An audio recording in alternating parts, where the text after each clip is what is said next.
Devam edelim abi. Devam edelim.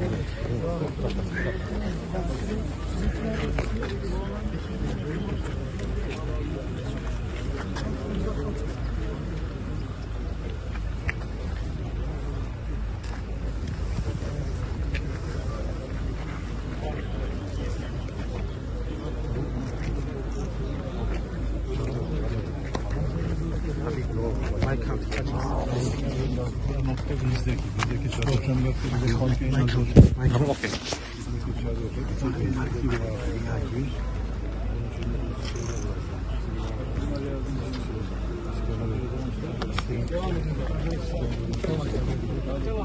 Adamın şeysi İstihabatçı'da oldu. Çünkü bu Antakya'da. Ona da haberin olsun.